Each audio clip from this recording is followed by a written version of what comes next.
Technology update হওয়ার সাথে সাথে ডিজিটাল ফাঁদ যেগুলো এগুলো আপডেট হচ্ছে। যেমন একটা সময় আমরা শুধু দেখতাম যে লিঙ্কের মাধ্যমে ডিজিটাল ফাঁদ তৈরি করা হতো, বিভিন্ন সফটওয়্যারের মাধ্যমে ডিজিটাল ফাঁদ তৈরি করা হতো।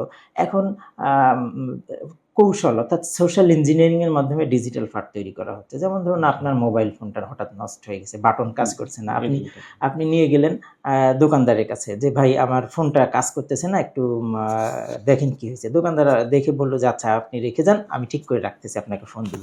এখন দোকানদার কি করবে, সে ফোনটা রিপেয়ার করে সে দেখবে ভিতরে কি আছে। সুযোগ বুঝে সে কিন্তু আপনার মোবাইল ফোনের মধ্যে একটা ম্যালওয়্যার ইনস্টল করে দিতে পারেন। ম্যালওয়্যার ইনস্টল করার পরে ফোনের টোটাল অর্থাৎ সম্পূর্ণ কন্ট্রোলিংটা হ্যাকারের হাতে চলে যেতে পারে। সে আপনি কি করতেছেন, কোথায় যাচ্ছেন, তারপরে গ্যালারিতে কি কি ছবি আছে সব কিছু সে দেখতে পারবে, নিয়ন্ত্রণও করতে পারবে। তারপরে আরেকটা জিনিস আছে, সেটা হচ্ছে কি ধরুন যে ডিজিটাল ডিভাইস, ছোটোখাটো ডিভাইস, যেমন ধরুন আপনাকে কেউ একটা পুতুল গিফট করলো, হ্যাঁ, ওই পুতুলের ভিতরে একটা মাইক্রোচিপ থাকে। অনেক সময় দেখা যাচ্ছে কেউ আপনাকে একটা শোপিস গিফট করলো, শোপিসের মধ্যে এক ধরনের মাইক্রোচিপ থাকে। তো এই মাইক্রোচিপ দিয়ে কি হয়, ওটাও এক ধরনের স্বয়ংক্রিয় একটা সিম কার্ড বা মোবাইল ফোনের মতো।